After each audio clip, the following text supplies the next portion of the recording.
Hey everyone, welcome to a very special episode today. After finishing Final Fantasy VII Remake, I felt the need to make a video and talk about parts of the game that may be confusing for some, as I've been seeing many comments and confusion over the current state of the world of Final Fantasy VII. This video will contain spoilers, so you've been warned. I will be putting times in the description for each chapter that we will be covering, that I will be putting together, so that you can feel free to skip around a bit if you've seen something or are familiar with something. I will first be providing a few clips of the game, and in each chapter after each clip, I'll explain my thoughts. Shh. I'll explain everything later. I also have my own theories about certain characters, and also about our main topic today, which is Aerith. But before we begin, let's take a moment to revisit the past in our first chapter. You're... Aerith. It's Aerith. And you are? Cloud. Nice to meet you again. Again, huh? Yes, Aerith is an ancient. Probably the last one living. She's not my daughter. Not by blood, I mean. If that's what you were wondering.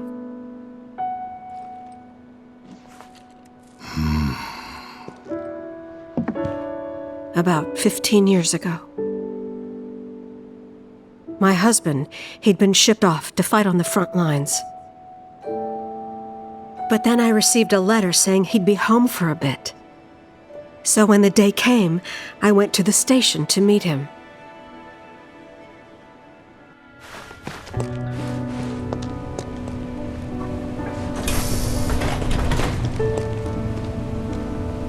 But he didn't come.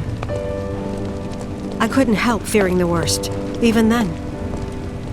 But I told myself his leave must have been postponed, that he'd been delayed. Every day I went, to wait and to pray.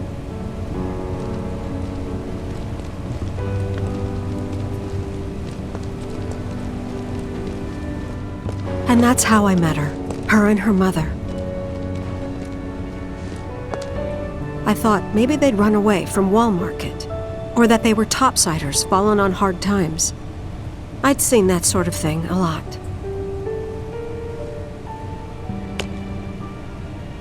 Take Aerith somewhere safe. Those were her mother's dying words.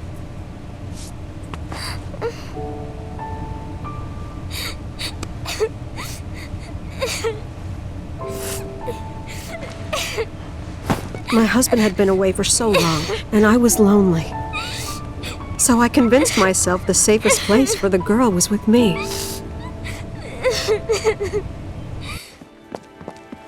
It took no time at all for her to start feeling like family. She was a real chatterbox.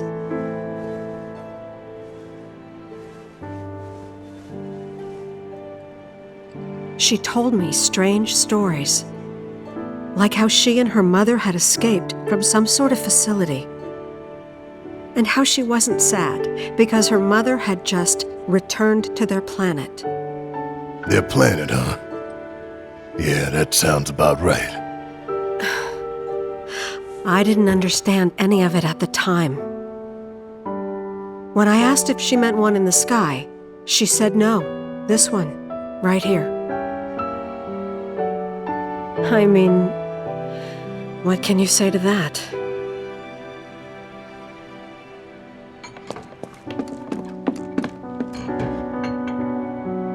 Mommy, don't be sad.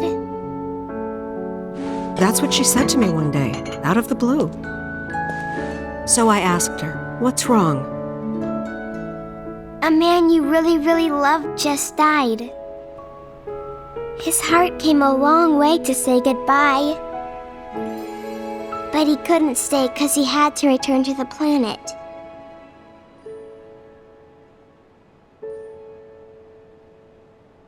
I didn't believe her, of course. And then, a few days later, I received a letter saying my husband had been killed in action.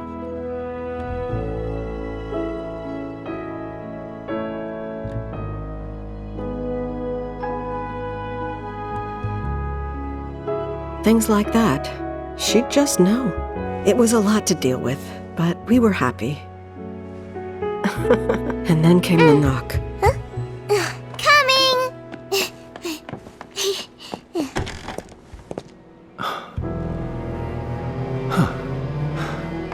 No! Go away!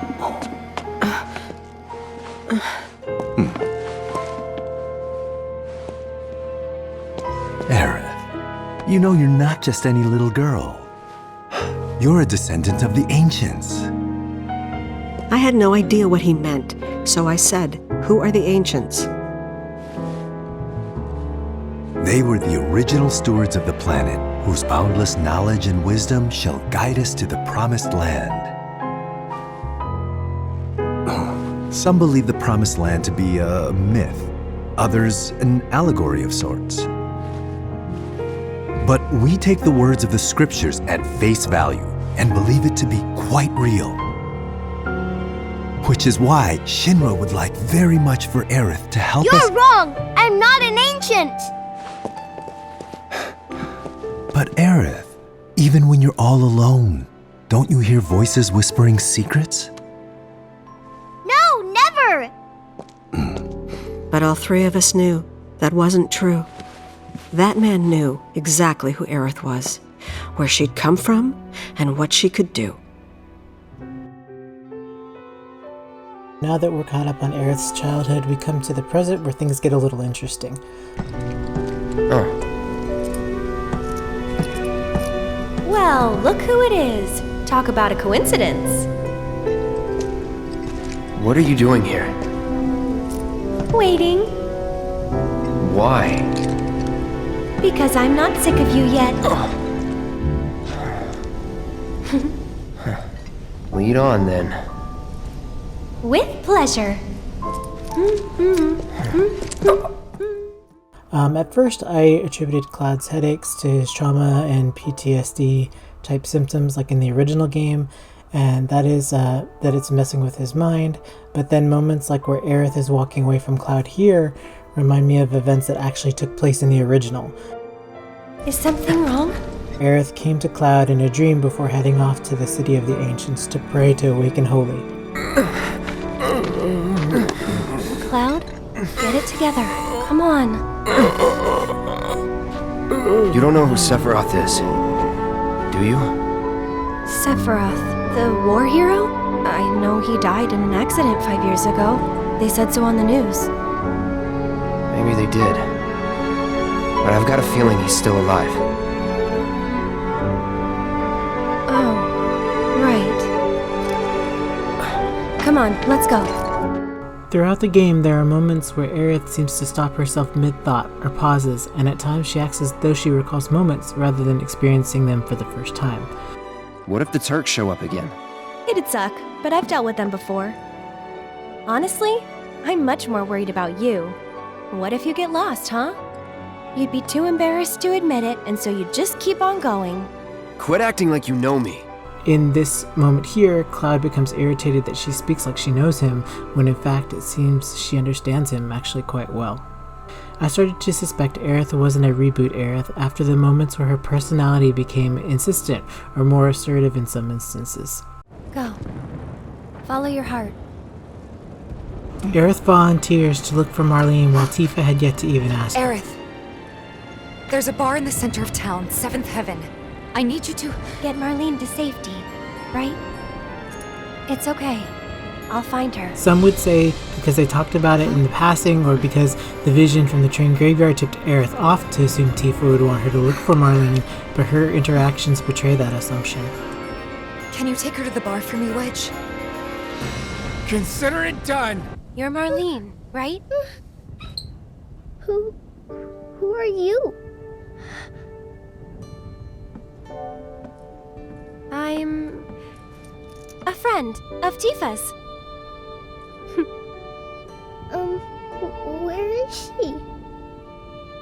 Right now, she's with Cloud and the others. Daddy too? You mean Barrett?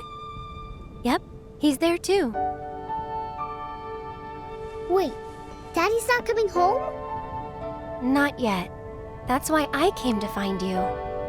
Tifa asked me to. She said, take care of Marlene. The thing is, this place isn't safe now. I'm gonna take you somewhere safer, okay?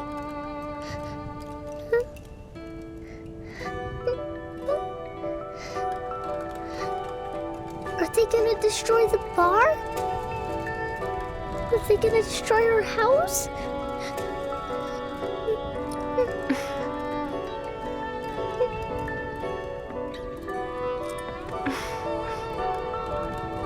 I know it's hard. Just remember, you still have your daddy. You can build a new home together, anywhere. Shall we go?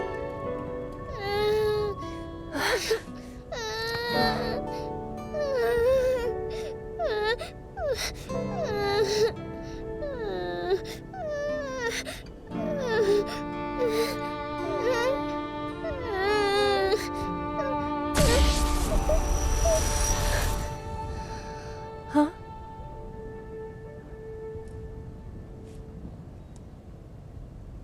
Aerith uses new powers to bestow Marlene and Nanaki, Red 13, memories of lives they currently do not live. It's as if she's imprinted the memories of those lives onto both Marlene and Nanaki.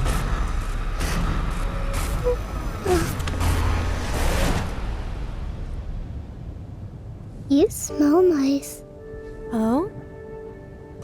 Like a flower.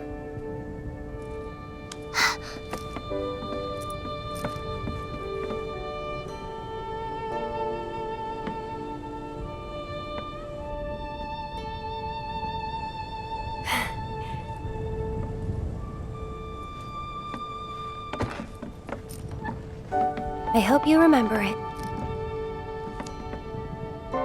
Come on. My last clue was Aerith's actual character design for the remake of the game.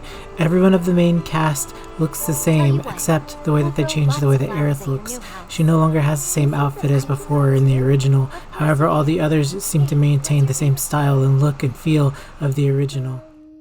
You remember that nice girl who came to find you? Well, now we have to go find her. Marlene is even unsure herself whether she should say anything as Aerith asks her to keep it a secret. That girl. She was kinda... There's nothing to be scared of, okay?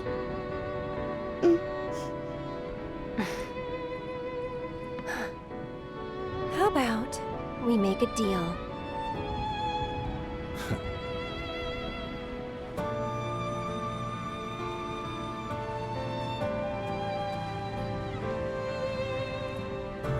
Is this Aerith? Is this the one we know and love? A reincarnation? Just another puppet manipulated by Sephiroth? A figment of Cloud's imagination? I'd like us to take a look at how Aerith, the Whispers, and their relationship are in comparison to how they sowed the seeds to weave a better tomorrow.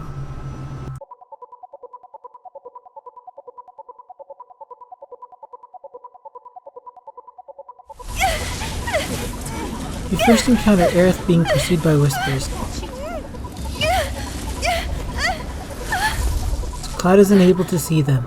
He then has a vision of Sephiroth, which the Ultimania that has been released has confirmed officially that there are 4 Sephiroths in the game. They state timelines, but I think it's Sephiroth at points in time in the flow of the Lifestream. You are too weak to save anyone. Not even yourself. Help me! It's a sort of domino effect. Aerith touches Cloud, which allows him to see the Whispers. He then takes that with him and interacts with Tifa, Barrett, and the rest of the company, which allows them to see the Whispers. Later on, he fights Rufus, who after the encounter is now able to see the Whispers as well. What are they?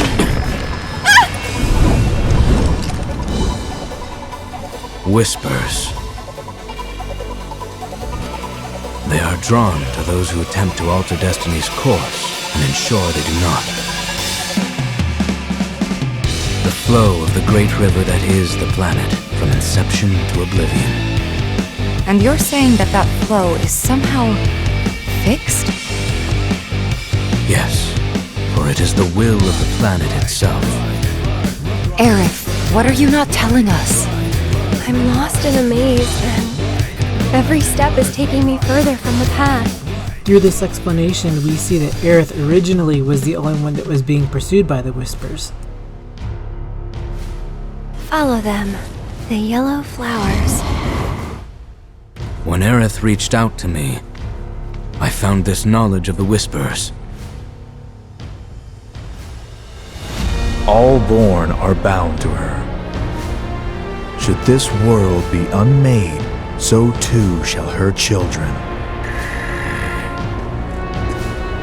And you're wrong. Those who look with clouded eyes see nothing but shadows. Everything about you is wrong. All these moments and memories, precious and fleeting, they're like rain rolling off his back. And when they're gone, he won't cry or shout or anything. He'd tell you that he only cares about the planet, that he'd do everything in his power to protect and preserve it. But this isn't the way it's supposed to be. There's no greater threat to the planet than him. Sephiroth has to be stopped. He has to be. And that's why I'm asking you to help me. I know that together we can do this. But if we do, we'll be changing more than fate itself. If we succeed, if we win, we'll be changing ourselves. I guess maybe that's why I hesitated.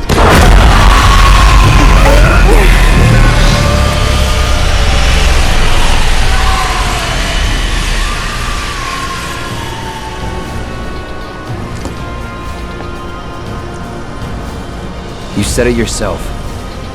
He has to be stopped. And frankly, I've heard enough howling for a lifetime.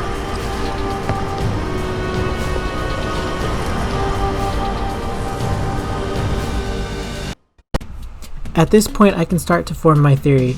We can confirm the Whispers are not able to reach Sephiroth from Aerith's explanation as we approach the Singularity.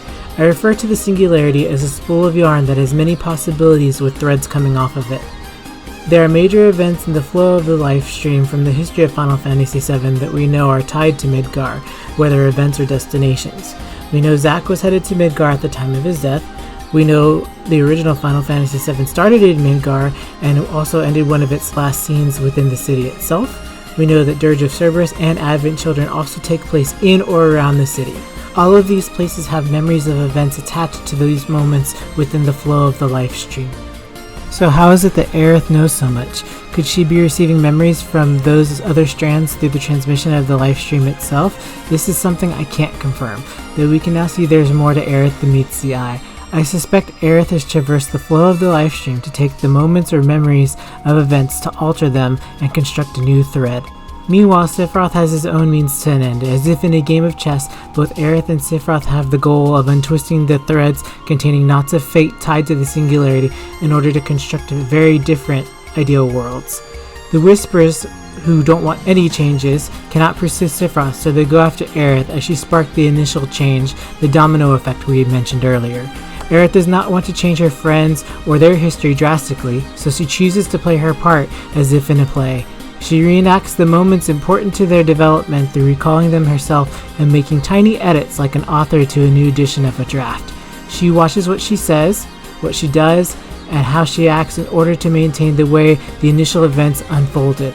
Let's retrace what we know so far. On this chart I have 4 threads. A is at the top, B in the center, C at the bottom, and D, which is on the bottom right corner, which is the unknown future.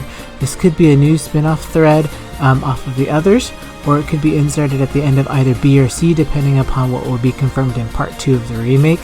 The same can be said about Zack's new fate. It can exist on its own line, or depending upon what is confirmed, it could be added to any one of the other threads. The red markers are the important events Aerith wants to change. The green are the outcomes of which she desires. We also have the flow of the Lifestream. red arrows, which are bad flow, blue, which is the original unchanged flow from the original history, and the green, which is the flow of the alterations of which Aerith has made. We do not know the events that set this all in motion, but we can start with Aerith's original death. She has to obtain the power of the Lifestream, so we can assume that this event does occur. Holy fails at the end of Final Fantasy VII, but the Lifestream intervenes. At the beginning of the game, we see Aerith in the alleyway, and the same visual is shown at the end of the game of the original. Let's say that Aerith is traversing to the remake. From this point, we meet her in the remake where she's pursued by the Whispers for using this new power to change the course of history. We go through the events of the remake as she makes her changes which lead to the end. The changes Aerith makes, we see others take notice of this. Tifa notices that Cloud is acting odd and acknowledges that he's not acting like she knows him to be. Tifa says the flower Aerith gave Cloud symbolizes reunion. However, Aerith says it symbolizes reunion of lovers. The difference between interpretations becomes very important later on in our discussion, as the flower Aerith mentions she should follow very well may represent her allies versus the misunderstanding of the meaning in regards to relationships. When was the last time you saw a real flower, huh?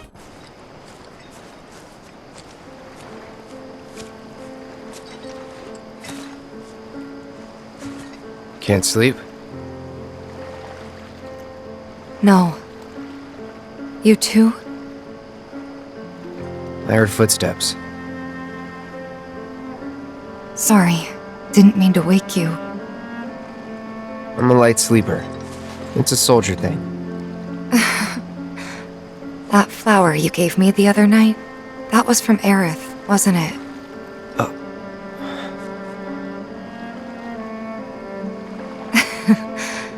I knew there was something weird going on. You buying flowers?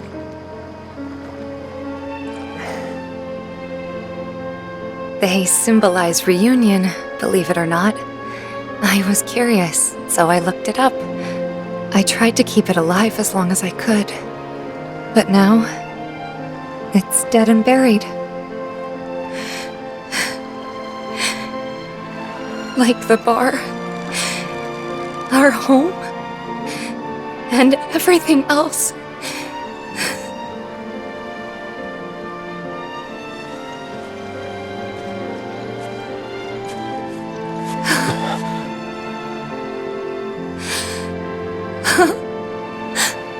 They took everything from us, again.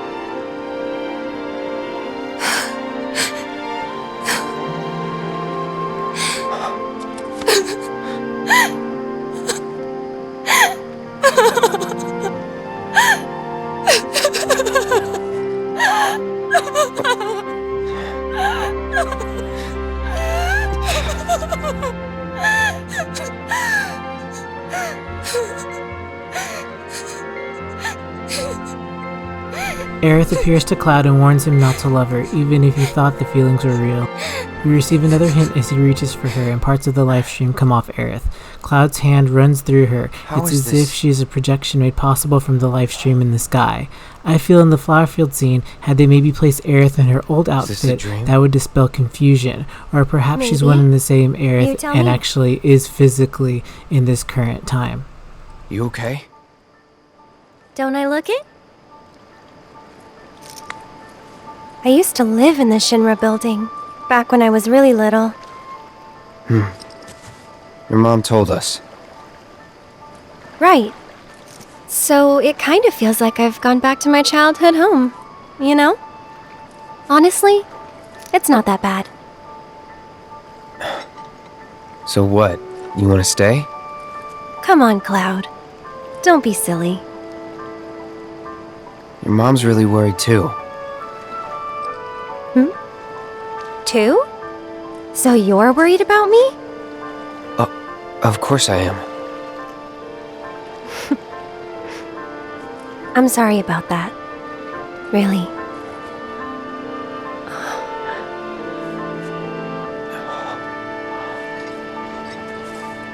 Is that...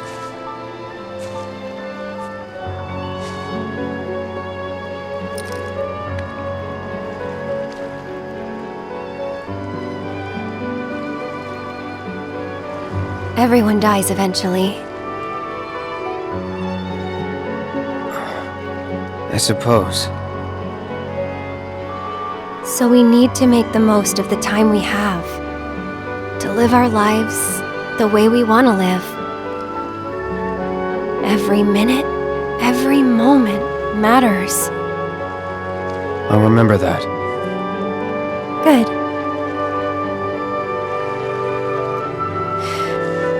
So...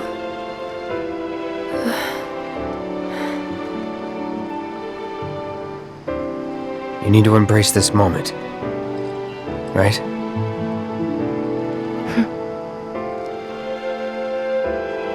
I'm glad I met you, Cloud. I really am. I'm grateful for all the words we've shared, for all the moments and the memories. You've made me more happy than you know. And I'll always cherish what you've given me. But whatever happens, you can't fall in love with me.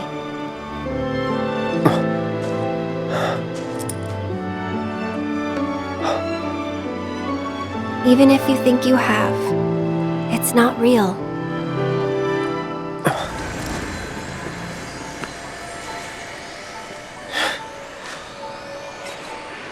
Do I get a say in all this? It's almost morning. Time to go. I'm coming for you.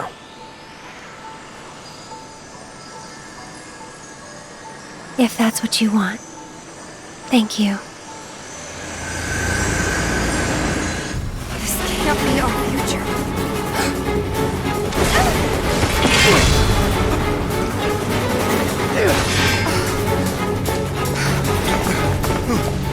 The future is always a blank page. And so we come to the end. Your heroes fight the Whispers, who give glimpses into their original history, which is secret to Aerith. Sephiroth, who appears to be from the moments of Advent Children, has been manifested by multiple Whispers combining. Cloud truly never meets Sephiroth until the edge of creation. We see Zack survive, and a terrier puppy represents a new version of Stamp the mascot, which many take as a representation of Zack being in a different thread. What if the change is meant to be just that, a change in their current past? Aerith and Cloud walk past Zack as he smiles. Zack, having been a part of the Lifestream, may have noticed his role now changed. We take one last look at our heroes and Marlene. Marlene is seeing waterfall from a plant. Symbolism in Advent Children has shown that represents something seen but not there. Tifa saw water fall from the roof of the Sierra in Advent Children, the movie, and it represented Aerith being there in spirit. We also see yellow flowers scattering in the wind. As I mentioned before, the flowers may very well represent Aerith and her friends scattering to the winds of unbound freedom. This is why I placed the unknown future in its own thread. We do not know which thread our heroes have landed in, but it is apparent that they are now not in the same thread as Marlene. So we have strong footing in the present, but due to changes we cannot confirm is Zack's future is our hero's new past. Nor yet can we confirm that Marlene is in the present with the current version of our heroes, though it may seem that they now all have their memories from the Lifestream. Sephiroth. As long as he's still out there, I thought you beat him.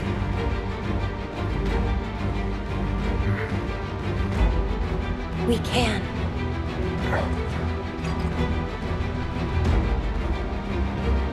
We will. Count me in. If it's to be a hunt, you could use a nose like mine.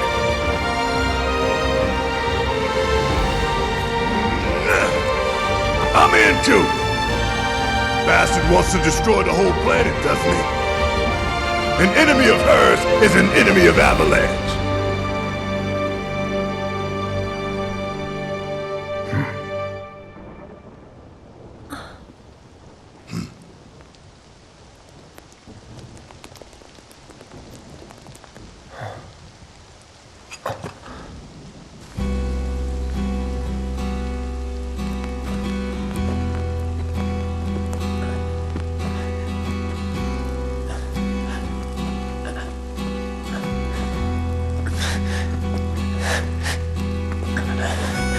Almost there, Cloud.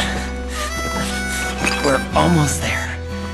Aerith says in Crisis Core that she's afraid of the boundless blue sky, Now it's as though she longs for the days of the structure given to her and the life of the days spent under a more familiar steel sky when days were less hectic. Though we do not know what the future holds for our heroes, I am truly happy that Aerith has the chance to change a future which is bittersweet for all. Thank you for joining me and taking a look at Aerith and her part in the thus new unknown journey. I miss it. The steel sky. I would be